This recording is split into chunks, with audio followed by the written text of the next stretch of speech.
Sir पे चोट आई। कहते हैं ना ये तो सर से ऊपर भाग है, यहाँ से हम खाना भी यही खाते हैं, आंखों ऊपर दी है भगवान ने, सुन कान भी यही दिए हैं, माइंड ऊपर दिया है, सारी सोच नहीं सकती। अगर ये ऊपर ढांचा ही खराब होगा, आंखों से दिखना नहीं है, करना तो सुनूंगा नहीं है, मुंह से बोल ही नहीं होगा, मुंह बद्दा हो जाऊंगा, तो क्या होगा? इससे तो बेहतर अभी हेलमेट लगाना ना जी, हमारी सुरक्षा के लिए है, ना कि किसी डर के लिए है। वो उतना ही है मित्रों, पिछले वाले व्यक्ति के लिए जरूरी है।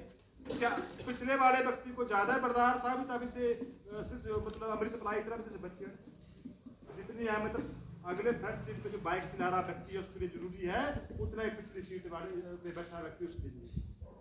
आजकल बच्चे मतलब घर पे इकलौते बच्चे होते हैं, बाइक से दे देते हैं, बच्चे हेलमेट का उपयोग नहीं करते और कई बार ऐसी दुर्घटना का शिकार होते हैं तो परिवार को कई मानसिक तनाव से, बच्चों से कहीं हाथ धोना पड़ता है, कहीं कोई गल नहीं कर रहा, दिन मन बुरा मन का 2 दिन 4 दिन हफ्ता नहीं लेगा, देनी नहीं चाबी, सख्त हो जाओ, सीधी सी बात है। जब एक घर से कोई व्यक्ति चला जाता है किन परिस्थिति बेल्ट उतनी ही जरूरी है जितना हेलमेट जरूरी है, उसको भी हम डर के बारे नहीं लगाते। पुलिस आ डर होगा ताल आना, अपनी सेफ्टी के चक्कर में नहीं लगाते, बेइज्जती में पूछने नहीं है पुलिस वाले। सरकार ने कोई नियम लॉज बनाए हैं तो हमारी सुरक्षा को मद्देनजर ध्यान में रखते हुए बनाए। आपने देखा होगा जब एकदम एक्सीडेंट होता है तो हम आगे की तरफ पुश होते हैं और आगे की तरफ पुश होते हैं। कई बार आपने सुना एक बड़ी जोर जबरदस्ती का एक्सीडेंट हुआ, जोर से टक्कर हुई और व्यक्ति कार से बाहर रख दिया। ये कई बार फ्रंट सीट में बस बैठे तो फ्रंट सीट से ही व्यक्ति बाहर निकल गया। जब एकदम टक्कर होती है, एकदम ब्रेक लगती है तो सीट बेल्ट जब आप लगाते हैं तो आप उस बेल्ट के साथ कसे रहते हैं। एयर बैग जब खुलते हैं तो आप सीट के साथ पीछे को कवर हो जाएंगे और एयर बैग आपको पीछे को सीट के साथ टच करेगा तो आपको इंजर्ड नहीं होगी, आपको कोई क्रैक होने की कोई संभावना बहुत कम होगी। अगर आप सीट बेल्ट लगाएंगे, ये रीढ़ के पीछे जो हड्डी होती है बैग, ये टूटेगी, क्रैक हो जाएगी, सारी उम्र के लिए तो उससे तो बेहतर है सीट बेल्ट लगानी। बहुत प्रचलन में आ गया है क्योंकि कहते हैं ना भाई, नजर हटी नहीं दुर्घटना घटी नहीं। आजकल एक नॉर्मल ये मैसेज आप ड्राइविंग कर रहे हैं और उधर से कोई कंपनी वालों का मैसेज आ रहा है भी आपका रिचार्ज खत्म हो रहा है 2 दिन बाद, कुछ ज़्यादा महत्वपूर्ण मैसेज नहीं है और हम उस मैसेज को देखने के चक्कर में तो ड्राइविंग भी कर रहे हैं और उस मैसेज को भी देख रहे हैं। तो मैंने कहा कि नजर हटी नहीं दुर्घटना घटी नहीं। तो वाहन चलाते समय मोबाइल फोन का उपयोग बिल्कुल न करना, ना खुद करना, मतलब जो ड्राइविंग करना खुद भी नहीं करना और किसी और को भी नहीं करना। किसी और को नहीं करना, किसको नहीं कर देना।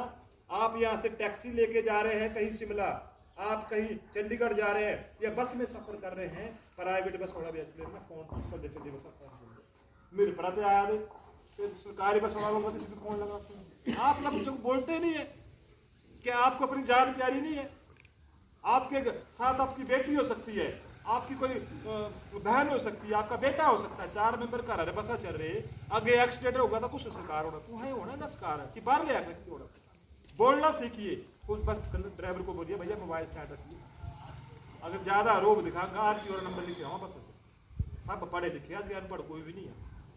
आप जागरूक बनिए, हमारे भविष्य अगर हमने सुरक्षित रखना है, ये काम हम सबको मिलकर करना चाहिए। चलाएं, आजकल प्रचलन बनी है राती ड्रिंक करिए नहीं कितनी था राती भी होने 9 बजे चलना से गड्डी भी जावनी घर आके से झूठ की जो से घर आई पड़े गड्डी बनती है। कई बार आपने सुना भी होगा नशे की हालत में एक्सीडेंट हुए और मृत्यु का शिकार हो गए, कई जगह ब्याह में चले गए। आजकल प्रचलन बना क्या है, शादी ब्याह फंक्शन बिना शराब की होती है। मैंने कहा अगर ऐसी व्यवस्था बन भी जाती है, आपका घर का कोई बच्चा, आपका कोई घर का पुरुष ऐसी परिस्थितियों में आ गया है, ज्यादा ड्रिंक हो गई है, मनो नहीं तो घर आ जाना, कोई गल नहीं, थप्पड़ मारी दो कोई गल नहीं, राती बची नहीं तीसरी जान आदमी तो बच रहा रहेगा। पकड़े पकड़े जो मनाई ले थी रहना जो यारे घर आ गए होने कुछ क्लोज रिश्तेदार घर आ गए होने, तू ज्यादा ड्रिंक पी ली तीन थोड़ी तू ना दे नहीं रुकने वास्ते रुक लिया। अगर घर आएंगे तो काल अगे बच्चे स्कूल ना पढ़ा है, फीस नहीं देनी मिलती, बहुत परिस्थितियां होती है, सबको भली बात की पता है, कोई बताने वाला विषय नहीं है। ये हम सबको इन चीजों के लिए जागरूक होना पड़ेगा। धुंध के मौसम में गाड़ी चंडीगढ़ दिल्ली जैसे शहरों में जाएंगे, धुंध पड़ाई रोड बिजी तो फॉग लाइट दिखाइए उस टाइम, और कोशिश ये करिए कि धुंध के मौसम में गाड़ी ही भारी बरसात होती है, मूसलाधार बारिश लगी है, पहले घंटा वाइट दिखाएगा, कोई कहीं किसी के आ दे रुक लिया थोड़ी देर, किसी सेफ प्लेस या तो चलना ही होगा, तो देख किसी जगह डाक निकलनी, पेड़ धनिया फटना धनिया, बारिश के मौसम पे भी गाइड वाइट मतलब कार चलाना वाइट करे या तो रहा, ये सारे कार्य हमारे करने के हैं, कोई बाहरी व्यक्ति को नहीं करेगा। इंडिकेटर आजकल के बच्चे, मैंने कहा नए नए लाइसेंस मिल जाते हैं, इंडिकेटर का उपयोग नहीं करते ना, आपको रोड विजिबल नहीं हो पाता, और ना ही तो डिपर का उपयोग करते हैं, किसी लेफ्ट राइट जाना तो डिपर लेफ्ट राइट जाना उसको नहीं देखते। अब चंडीगढ़ दिल्ली जैसे शहर में जाएंगे लेफ्ट राइट जाना तो किसी कारण आपके वाहन में जो इंस्ट्रूमेंट दिए उनको लगाने का कोई कारण है, ये चीजें सब हमारे। एक विषय मैं आपको और बताना चाहूंगा, आजकल गाड़ियों में जो टैक्सी है, पैनिक बटन आ गया, जब आप टैक्सी में बैठते हैं सीट के साथ सीट बैठो वहां पैनिक बटन, आपको लगता है जो बस जो कार ड्राइवर है उसकी हाव ठीक लग रहे हैं ना, लगता है कुछ इस नेचर ना, कोई ड्रिंक ड्राइव है, छेड़खानी का साथ बटन को दबा दो, वो सीधी कंप्लेंट पुलिस वाले के पास जाएगी और आपकी लोकेशन वहां पहुंच जाएगी। ये चीजें आज गवर्नमेंट ने आपके लिए की हुई है। टैक्सी जो टैक्सी दिख लो उसमें लगा, उसमें स्पीड लिमिट भी रहती है और इस तरह के कार्य भी करती है। ये आपके सामने जो बोर्ड लगा हुआ है गुड स्मार्टेड नेक व्यक्ति, पहले क्या होता था कि सड़क दुर्घटना होती थी तो वहां पे उसको कोई हाथ नहीं लगाता, क्यों नहीं लगाता था, तभी पुलिस केस हो जाएगा। उधर हॉस्पिटल में जाते थे, हॉस्पिटल वाले इसको एडमिट नहीं करते थे, क्यों नहीं एडमिट बोलते थे, पहले पुलिस केस हो, और वो व्यक्ति तड़प के उसको अपने जान से हाथ देना पड़ता था। आपका कोई एक्सीडेंट होता है, आप 100 नंबर में पुलिस को कॉल करेंगे, 108 नंबर पे एम्बुलेंस को कॉल करेंगे, आपसे कोई भी पूछताछ नहीं होगी। कैसा भी व्यक्ति है, चाहे बाहरी हो चाहे अपना भी हो, अपना फर्ज निभाइए, अपना दायित्व निभाइए, क्योंकि हमारा कोई अपना हो सकता है, हमारा कोई परिचित हो सकता है। कई बार यहाँ पीछे तो खबर लगाई वो नहीं सीधा एक्सीडेंट हो रहा है, बोले ये हमारा फलाना माम मेरे मन में था, तो नहीं वो फलाना हर फलाने मेरी स्लेट लगी थी, हत्या नरका रहा। कई बार आदमी की पहचान नहीं होती, अगर आप उस रास्ते से जा रहे हैं, अगर 2-5 मिनट रुक लेंगे, शायद तुम्हारे जानने वाला होगा तो तीसरी हालत करेंगे, तो तीसरा बचाव होगा। तो सरकार ने कहा ना तो आपको पास पुलिस इंक्वायरी करेगी, ना हॉस्पिटल वाले पूछेंगे, ना आपको कोर्ट कचहरी जाने की, और जो ऐसे व्यक्ति की सहायता करेगा उसको 5000 रुपये देने का नाम घोषणा करेंगे, सरकार ने वो भी रखा है प्राइस। तो ऐसे व्यक्तियों को हमें, क्योंकि हमारे बच्चे तो घर के बाहर जाते हैं, कोई बाइक चला रहा है, कोई कार चला रहा है, अगर आह भी कुछ हेल्प करके तो हमारे बच्चे ने भी हेल्प करनी, एक्सीडेंट तो कुछ नहीं हो सकता, ऐसा तो नहीं है रोड पर एडा थोड़ी भी तेज बाइक चला रहे हैं, तेज गाड़ी का भी एक्सीडेंट है। कहीं क्या बताओ, अगली ओर तो दूसरा व्यक्ति गलत दिशा से आ रहा है या रफ ड्राइविंग कर रहा है तो तभी भी एक्सीडेंट हो सकते हैं। ये थोड़ी दोनों एक की तरफ आदमी आज कल रोड पर चढ़ना भी जरूर है, तुम्हें मैं बोलिया भी रोड तुम्हें चले रोड पर चल रहे तुम्हें चीज सकती नहीं। अगर आपको मैं बताऊं, आपके गांव का ही बच्चा कोई रफ बाइक ड्राइविंग कर रहा है या नशे की हालत में कोई आपका गांव का निवासी रात के अंधेरे में 7, 8, 9 बजे आ रहा है ड्रिंक कर रहा है, आपको यही पे इंजर्ड कर देगा घर गांव में। कोई ऐसे नहीं भी आपको गाड़ी में बैठने के लिए एक्सीडेंट आपका गाड़ी में बैठ के ही होगा, या घर गांव में भी आपका एक्सीडेंट हो सकता है। आजकल 4 का नाम खुले करने चाहिए वहां सड़क पर, और आपके घर गांव में आपको लगता है बोलते नहीं आजकल हर हर क्या जाना फलाना मनु होगा तो समझावा मैसेज दो करो, तुम्हारा मनु लग रहा कमांड केड़ा तुम अभी बड़ा रफ ड्राइविंग करा, या कोई पहचान पत्र चाहे वोटर कार्ड आ चाहे आधार कार्ड आ हमेशा अपनी जेब में रखिए। आपको अपना ब्लड ग्रुप पता होना चाहिए, कौन सा आपका ब्लड ग्रुप है, ओ पॉजिटिव है, 20 पॉजिटिव है। जब एक्सीडेंट होता है तो ब्लड ज्यादा मात्रा में जाता है, ज्यादा इंजर्ड व्यक्ति हो जाता है। अगर वहाँ पे हॉस्पिटल वालों को आपका ब्लड ग्रुप पता होगा, एकदम आपको वहाँ पे ब्लड सर्कुलेशन कर देंगे। नहीं पता होगा तो पहले ब्लड टेस्ट होना, इतनी तो बंदा थोड़ी देर होगा तो मरी जाना समझा। तो ये सारे काम हम करने पड़े। फर्स्ट एड बुक अपने उसमें फर्स्ट एड बॉक्स अपनी गाड़ी में रखिए, मारी मोटी पट्टी दवाई या कुछ इस तरह के पेन किलर अपनी गाड़ी में रखिए ताकि मुसीबत वक्त आपके काम आए। और जो गाड़ी धारक है, अगर तुम टैक्सी पे जाए या पर्सनल व्हीकल लिया तो अपना आरसी, आपका ड्राइविंग लाइसेंस, आपका पोल्यूशन सर्टिफिकेट, आपका इंश्योरेंस अपनी गाड़ी में हमेशा होना चाहिए, क्योंकि कई बार इस डर के मामले में भी हम एक्सीडेंट होते हैं। अभी आगे पुलिस खड़ रही तो से बड़ा बड़ी खन उड़ तो काम नहीं आ सकता ना इतनी मोड़ा दे गड्डी वहां आ कि नहीं तो से पुलिस वाला खाने चाहिए तो चलान नहीं करना 1000 रुपये ना 4 आदमी और बनाना अपना नुकसान और करना। ये मैंने कहा ये सारे काम हमारे सबके करने के घर से आस पड़ोस को अपनी बेटी के बहू बेटी को बता के जाइए आज यहाँ 150 सीधा चल रहे बंदरा जो आज यहाँ नैना देवी चल रहे आज यहाँ मंडी चल रहे रास्ते कुछ भी हो सकता है घर 10 से जाऊंगा तब पता होगा भाई आज भी मंडी जो गए रे। आजकल हमारे रिलेशन ऐसे हो गए आस पड़ोस में बात नहीं करते हैं घर अरे बंगवाड़ी हो गई सत्संग ने भी निकाल दिया है बुरा देख मैं एग्जांपल दे रहा हूं जो कने केड़ा होना भी कोण से घर दस्से नहीं गेरी बाजार है कि हां कने के सस्सा छोटा बच्चे उठ संजा जाए नहीं चली गई माइक के खाई करो उसका एक्सीडेंट शिकार हो गई। एक एग्जांपल दे रहा हूं मैं आपको तो घर में बताना सीखिए घर में पता होगा तो कम से कम उसकी सेफ्टी के लिए तो काम कर सकते हैं ना। आपका परिवार का सदस्य चाहे केड़ा भी हो माड़े मोटे नाराजगी होनी ये थोड़ा परिवार सदस्य चलेंगे ना फिर कई जानने का हाथ जोड़ना कई परिस्थितियां बन जाती है। ये सारे कार्य है 25,000 जुर्माना कर 3 साल क्या दी सरकार के नॉर्म बन गए हैं। आप इसको ये उसमें मत रखे मैं झूठ कह रहा हूँ। ये आपका जैसे 18 साल से कम है जिसका लाइसेंस कहने तुम्हारे प्रति जो बाइक लेने आज के बच्चे बड़े शौकीन ले लें बाइक या दोस्त लेने पहले अपने बच्चा समझाई दिया ड्राई का थोड़ा बच्चा ड्राइव सीखा इकलौते बच्चे हैं गलांदे नहीं है।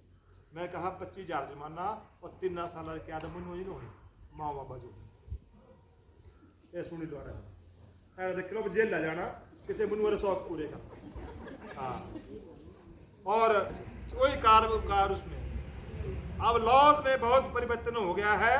और चाहे से इंश्योरेंस की बात आती है चाहे आरसी की बात आती है अगर डॉक्यूमेंट पूरे नहीं होंगे तो वहाँ पे आपको उसका भुगतान करना पड़ेगा। ये सारे काम हमने सबने मिलकर करने हैं। बच्चों की स्कूल सेफ्टी की मैं बात करता हूँ। आपके बच्चे यहाँ बसों में जाते हैं तो उसमें बच्चे शरारती हुए ना तिना बार को कैरी कर सिर करना बार हाथ कर वो कद बस लग रहे आने तो बच्चे कर दो पास लग रहे बच्चों को पता आप अपने बच्चों को बताएं जागरूक करें कि बेटा ऐसा नहीं करना है आपको ऐसी दिक्कत हो सकती है। अगर आप हम सिग्नल की बात करते हैं ट्रैफिक सिग्नल का या हम घर से बाहर जाते हैं बच्चों को ट्रैफिक सिग्नल का पता नहीं होता। रेड बत्ती का क्या मतलब है ग्रीन बत्ती का क्या मतलब है येलो बत्ती का क्या मतलब है। जब चौराहे पे हम जाते हैं इस तरफ से बाहर चल पड़े अब उस तरफ से रेड बत्ती उस तरफ से बाहर नहीं आ रही तो उस तरफ से क्या करेंगे रेड बत्ती लगेगी तो आप पहले रोड बना पाए वहाँ पे बाइक बत्ती लोगों को क्रॉस करने के लिए तो बच्चों को बताइए जब रेड बत्ती लगी है तो हम इस रोड को क्रॉस कर सकते हैं।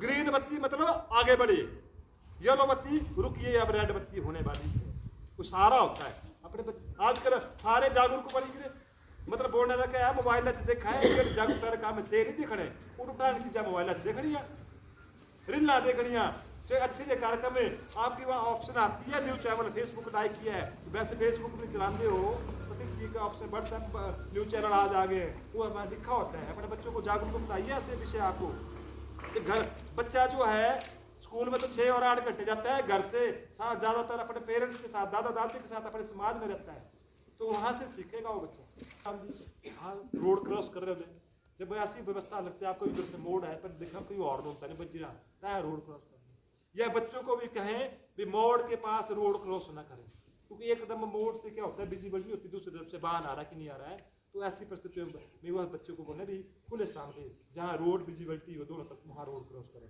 और दौड़ के रोड क्रॉस न करें आराम से। अगर आपको लगता है और फुटपाथ पे चले और अगर रोड पे चली भी कह रहे तो सारा कर रहा 18 किलो समझ नहीं आया ड्राइवर और चली पाऊंगे दौड़ने नहीं उजड़ नहीं देनी आगे आगे। ये सारे काम हमारे करने के हैं कोई बन में आ गया है। विभिन्न प्रकार के नशे हमारे यहाँ समाज में खाने हुए हैं पहले तो 2-4 ही हुए शराब कर होगी आज को चिट्टा आएगी गांजा आएगी को ब्राउन शुगर आएगी चाहे वो रिजेक्शन आएगी है तो अलग अलग प्रकार के नशे हमारे यहाँ पर चलने में आ गए। एक ड्रग एडिक्ट व्यक्ति की पहचान मैं बताऊंगा आपको। हमारे यहाँ घर गाँव कोई बच्चा या कोई इस तरह ड्रग एडिक्ट हो जाता है तो क्या होता है उसको 4 दिन मतलब 4 दिनों से बिना नशे गिर सकता और जब वो ड्रग एडिक्ट हो जाता है तो क्या करेगा वो घर के कीमती सामान बेचना शुरू कर देगा। चाहे गहना पत्ता घर रख रहा या भांडे बर्तन होंगे इससे भी बेचना शुरू करेंगे। क्योंकि पहले तक क्या करा है, दोस्त शुरुआत कराए हैं यार, सिगरेट तो शुरू कराएंगे शुरुआत, तो कोई नहीं सोका सोका लाएगी, तो सिगरेट शुरुआत होनी, फिर शराबा हाथ नहीं, फिर सोका से भी होनी, शुरुआत होगी। और आज तक पाऊ 13 नंबर है, मैं पहले का पिछले खाता मैं पिला रही हूँ, अगले कल 13 नंबर है। वो तो लोग को खोल देनी, ये अलमारी खोल देनी है, ब्याह पट्टी तक होता है पहनने तो क्या खत्ता रखना भी क्या से आए कि नहीं, केड़ा ने कुछ मुंडवा बेचित रहे हो हैं, 6 महीने बाद पता लगा भी नहीं, फिर पानी आ रहे तो गए मुन्नू को तो सकती हो, मुन्नू तो चोर नहीं सकता हैं। तो ये से पहली गलती से घर वाले काम में खुला नहीं जाना, फिर घर आई है पढ़ाई के बारे मुख दर्शी होगी ना, कोई पता नहीं लगा, अपने बच्चों की पहचान करिए, गुस्सा झगड़ालू हो जाएगा, अनुचित दिखाएगा और नए नए दोस्त घर में लाएगा जिनको आपने कभी देखा नहीं होगा ऐसे। और रात को मतलब सोना तुतलाहट बोलनी, लड़खड़ा के चलेगा, बार बार बाइक ले रही, बार बार एक्सीडेंट करेगा। नशे वाला व्यक्ति रोड सेफ्टी के साथ बनो, समाज के लिए खतरा है। जैसे मैंने कहा कि नशा हमारे समाज में बहुत दिन से चल रहा है, अपने बच्चों को इस जद में आने से बचाइए, बहुत महत्वपूर्ण विषय है। ड्रग एडिक्टेड अगर हमारा बच्चा हो गया है, सारी उम्र को परिवार में विक्लेश रहेगा, परिवार खत्म हो जाएगा तो सब ब्याह नहीं होना, कहीं मान सम्मान नहीं मिलेगा, ताले बढ़ना ना ना। ये बड़े सोचने वाले विषय हैं। अगला मैं जैसे मैंने कहा, मैं डिजास्टर टर्मिनोलॉजी लाभ, हम बेसिक डिजास्टर मैनेजमेंट के ऊपर यहाँ पे ट्रेनिंग देते हैं आपके पंचायत प्रतिनिधियों को। अमन जी शायद आपको बुलाते हैं मेरी पंचायत में तो, और हमारे राणा जी में जाते हैं। मैं कई बार जब मैं नहीं होता तो उनको मैं सुजानपुर बोलता हूँ, अमीरपुर बोर्ड्स में जाते हैं, जो बेसिक डिजास्टर आपदा क्या है उसके बारे में हम लोगों को बताते हैं। आपने देखा पीछे कोविड हुआ, किन परिस्थितियों से हमें गुजरना पड़ा, एक घर आते दूसरी घर जाना नहीं, वर्जी तो यहाँ पुलवानी जाओ को जानता है वर्जी था, बच्चे हन जाए, कैसा सिनेरियो, ऐसा परिदृश्य किसी ने सोचा था, अभी ऐसा भी हो सकता है, कभी किसी ने नहीं सोचा। और उसके बाद आपने बरसातें देखी, किस तरह की तबाही हुई। ये जो डिजास्टर है रुकने वाले नहीं हैं, ये और भी अधिक जनसंख्या में होंगे आगे, और भी अधिक, मतलब कई प्रकार के डिजास्टर आने वाले समय में होंगे। अगर मैं डिजास्टर की बात करता हूँ, हमारे यहाँ पे जो प्राकृतिक आपदाएं हैं, चाहे भूकंप की बात आती है, बाढ़ की बात आती है, लैंडस्लाइड हमारे यहाँ होता है, ऊंचे क्षेत्रों में शिमला में आप जाते हैं या कुल्लू मनाली आप जाते हैं, बर्फ वहां पे है, ग्लेशियर वहां पे गिर जाते हैं, ग्लेशियर ऊपर से आ जाते हैं, ओलावृष्टि बड़े बड़े ओले गिरते हैं, वहां पर फसलों का नुकसान होता है, बादल फटना, जैसे एकदम इतनी जगह बारिश हुई तो बादल फटना बोला, वज्रपात जिसको हम अपनी भाषा में बिजली गिरना कहते हैं, और सूखा शीतलहर, इस तरह के डिजास्टर हमारे यहाँ क्षेत्र में होते हैं। अगर बड़े जैसे बड़े बड़े समुद्र वहां चक्रवात आते हैं, सुनामी आती है, हमारे राजस्थान जैसे वहां पे प्रदेश है, वहां पे गर्म हवाएं चलती हैं, महामारी, इस तरह के डिजास्टर आने वाले समय में, ये तो नेचुरल डिजास्टर। अगर मैन मेड डिजास्टर की मैं बात करता हूँ, आपका मंदिरों में भगदड़ हो गई, जंगलों की आग हो गई, फैक्ट्री में आपकी जो आग लगती है, रोड एक्सीडेंट हो गए, इस मैन मेड डिजास्टर, और इनका मिटिगेशन, इनका कुछ उसके उपाय, इनको कैसे कम किया जा सकता है, ये काम हमें करना है। बैठे हैं, कोई नदी नाला तो नहीं है, आप एग्जामिन करिए, यहाँ पे हमारे में कोई ऐसे कोई खड़ी पहाड़ी तो नहीं है जो गिर नहीं सकती है। मैं थोड़ा एग्जाम्पल दे रहा हूँ आपको, आपकी सरकार ने 2 अक्टूबर को स्पेशल आपदा प्रबंधन के ऊपर यहाँ ग्राम सभा करवाई हुई है। मुझे नहीं लगता किसी ने बताया होगा, मेरा हमारे घर गाँव के ऊपर क्या गाँव स्पेशल ग्राम सभा करवाती है, पर अब जो चीज हमारे लिए आने वाले समय में जरूरी है उसकी हम ऊपर हम ध्यान नहीं देते। हम आधुनिकता के दौर में तो आगे बढ़ जा रहे हैं, पर जो हमारे लिए जरूरी है उन चीजों को हम करते नहीं है। जनसंख्या वृद्धि हो रही है, हमारे गांव में कहीं ऐसी सड़कें हैं, कोई ऐसे रास्ते सिक्योर रास्ते हैं, आप उनका बदलाव अपने गांव में ऐसी कोई चीजें तो नहीं है। और खराब जल निकासी है, कई बार हमारे गांव में ऐसे कोई गांव होगा, वहाँ पे वो पानी की निकासी नहीं होगी, वो एक जगह इकट्ठा होगा तो वहाँ पे क्या बदबू फैलेगी, तो वहाँ पे बीमारी होने के कारण बढ़ सकती है। हमारे हाई कनेक्टिविटी लाइन जा रही है, जैसे कुल्लू मनाली से बिजली की तारें पंजाब को जा रही है, हाई वोल्टेज की लाइन की, उसकी जद में भी आप लोग आ सकते हैं, या आपका पेट्रोल पंप हो सकता है। ये सारी चीजें हमारा रिस्क है। अगर हम क्षेत्र की बात करते हैं, हमारी फायर सर्विस आएगी, फोर्स आएगी, हॉस्पिटल आएगा, ट्रांसपोर्टेशन आएगा, और स्कूल कॉलेज हमारे सेंट्रल होम करते हैं। जब डिजास्टर, मैं आपको कहूँ जो डिजास्टर होता है वो एक मल्टी स्टोरी डिजास्टर को लेके आता है। अगर मैं 1905 की बात करता हूँ, कांगड़ा भूकंप की बात करता हूँ, 20,000 लोग उस टाइम खत्म होते। आज उस प्रवेश के तो देखिए, उस टाइम जनसंख्या भी कम थी और मल्टी स्टोरी घर हुआ। आज मल्टी स्टोरी नुमा घर हैं, जनसंख्या भी बढ़ी हुई है। लाखों की जनसंख्या आज मरने वालों की होगी और लाखों की ही जनसंख्या आज वहाँ पे जो घायल होंगे उनकी होगी और अरबों रुपए करोड़ रुपए का नुकसान होगा। आप एक सोच के देखिए, दिल सहज जाता है हमारा भी। क्या डिजास्टर होता है, वो कई चीजें महामारी को लेके आएगा, पशु भी खत्म हो गए, पानी की समस्या होगी, बिजली भी होगी, ये मोबाइल फोन भी कुछ नहीं कर सकते थे।